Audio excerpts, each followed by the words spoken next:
Hey, Maverick Nation.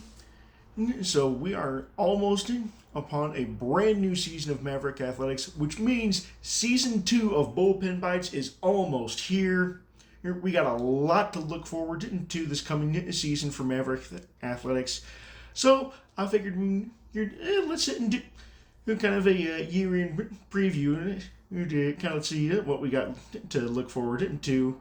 First off, out at Cornelia Field, women's soccer this year, for the first time ever, is going to play both Nebraska and Creighton in meaningful games this season. Now, the women will actually host Nebraska on August 31st. Just before they'll go out to go play at Creighton.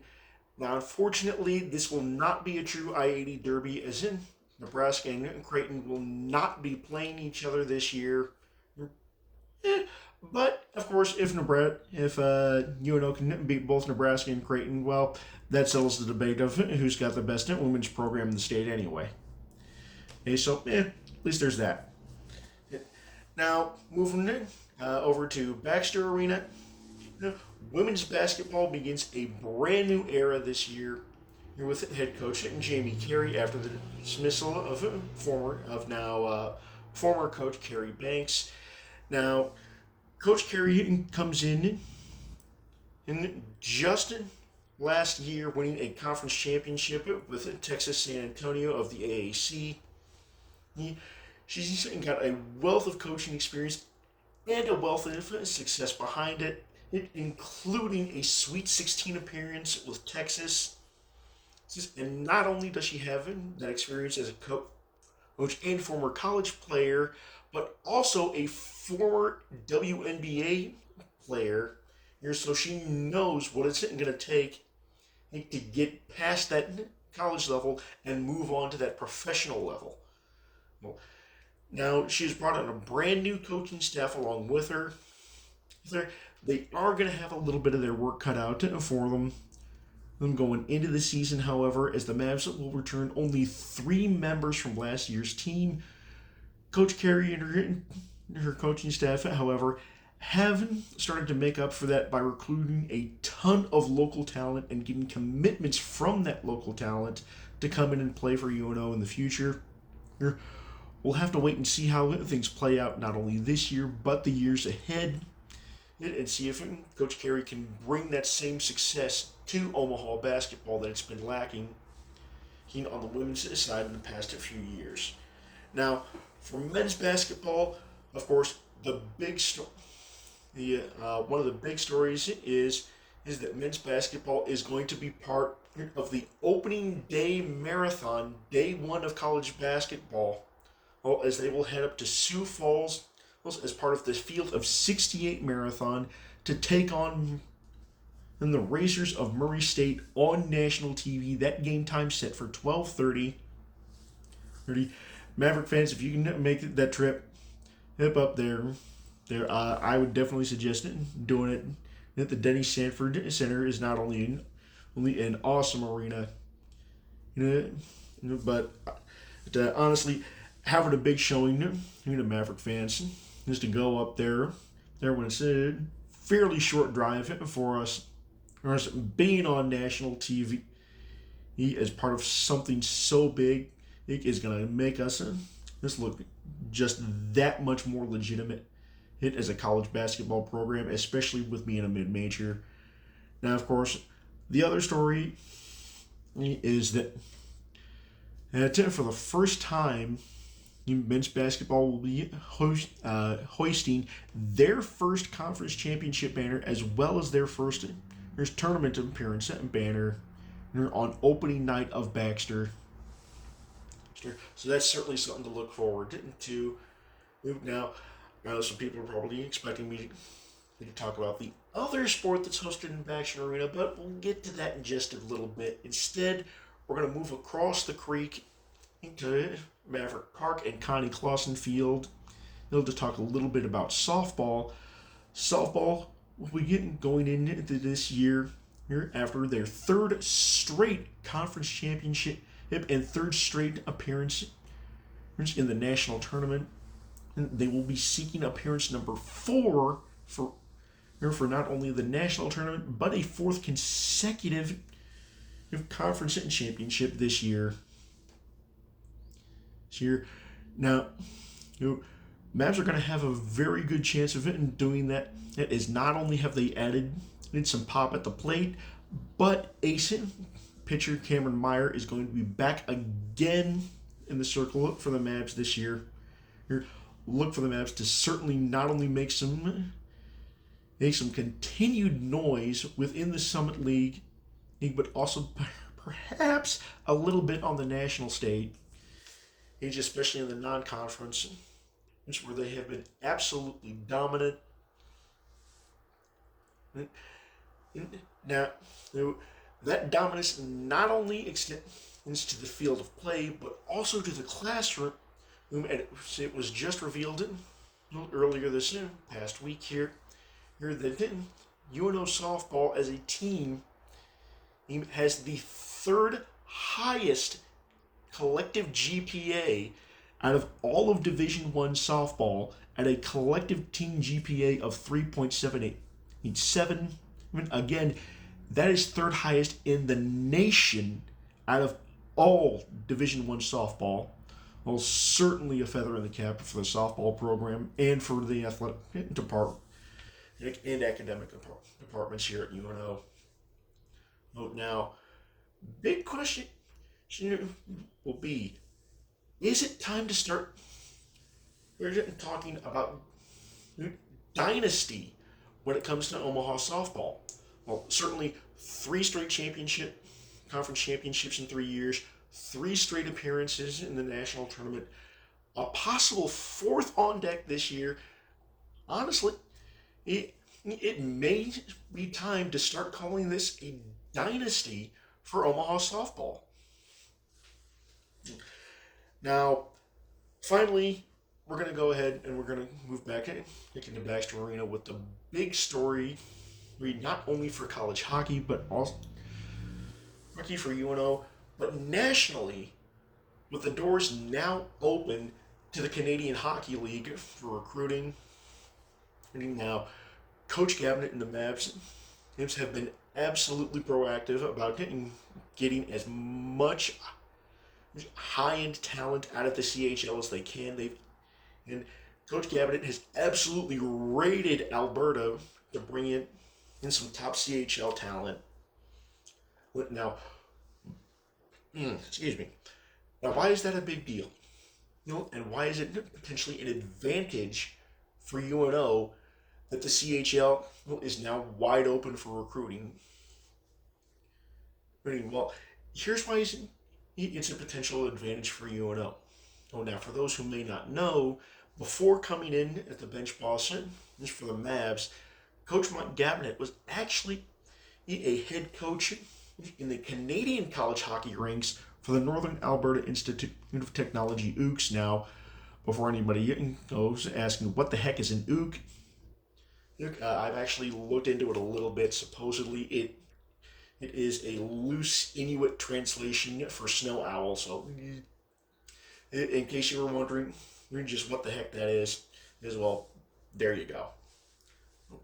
Now, previously, the big difference between Canadian college hockey and U.S. college hockey was that the CHL was off limits for NCAA hockey because those players were I'm guessing I would have to look into it for confirmation, but they were getting paid to play in the CHL, which voided their amateur status, meaning that they were not eligible to play in the NCAA. Canada, well, they kind of didn't care.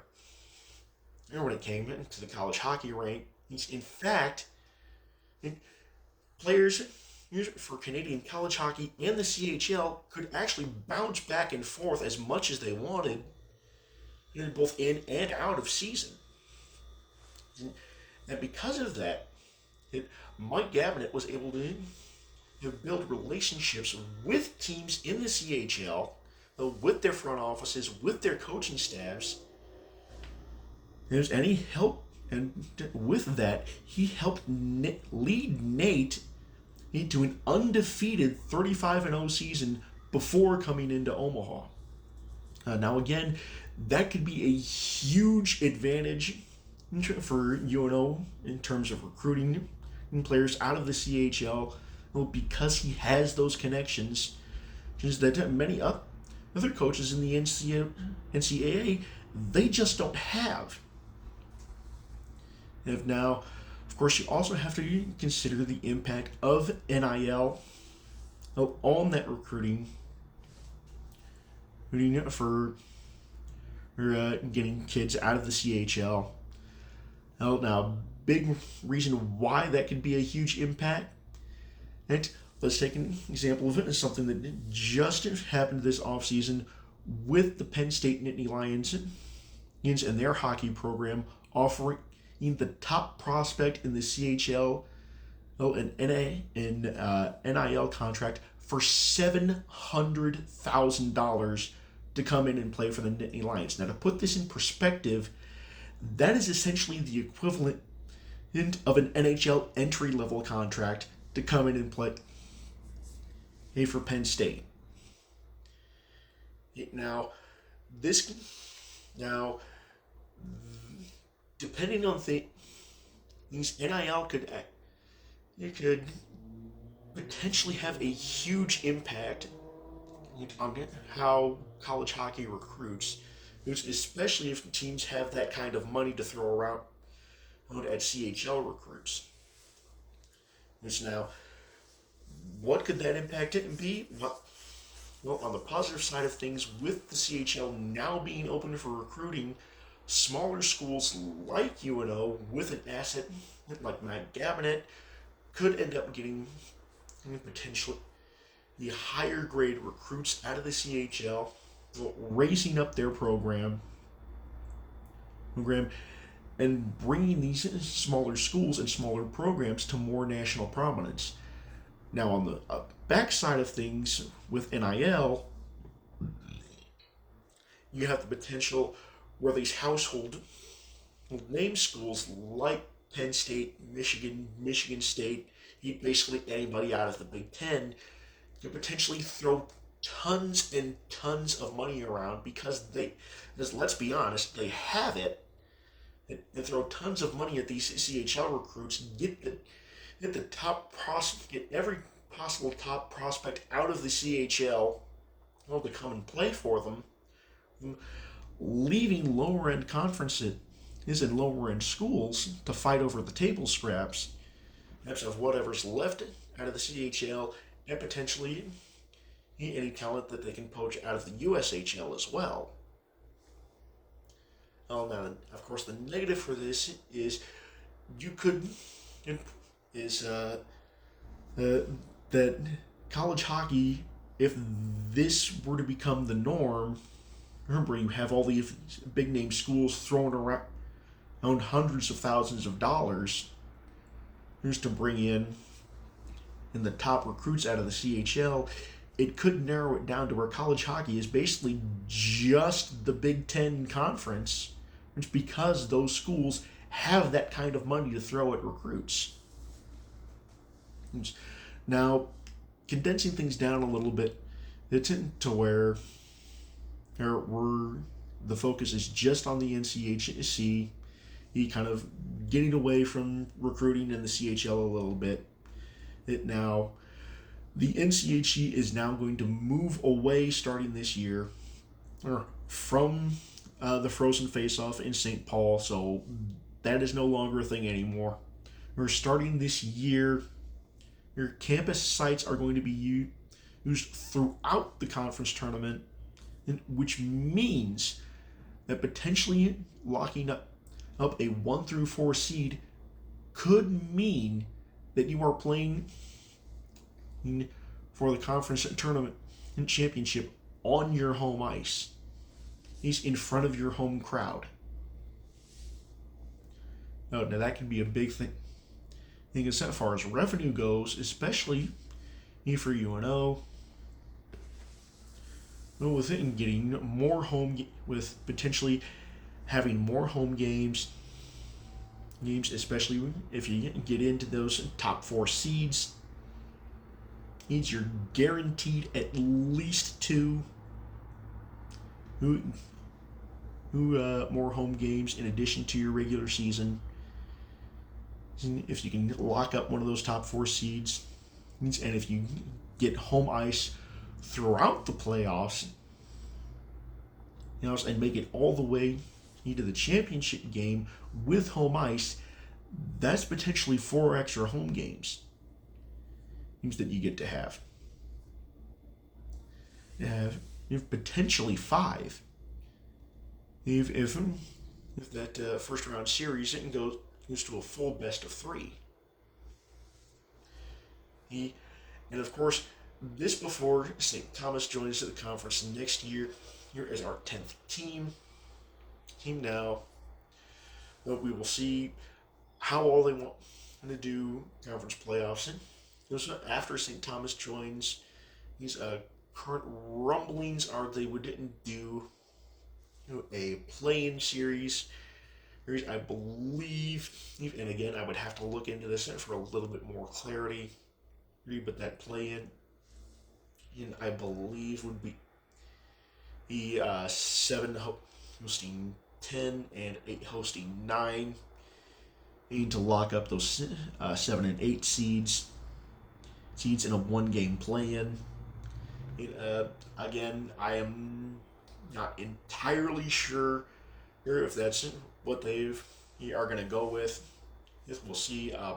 Personally, I would like to see the conference add another 2 teams to round us out to an even 12, and get things to like how it was with the old CCHA days. Is where your top 4 got buys in the first round, and then your remaining 8 would play each other in a best of 3. Winners would move on and be reseeded. Then you'd have your semifinals, with your remaining 8, and then quarterfinals, and then semifinals, finals. As for those 2 extra teams, personally, I have 3 in mind.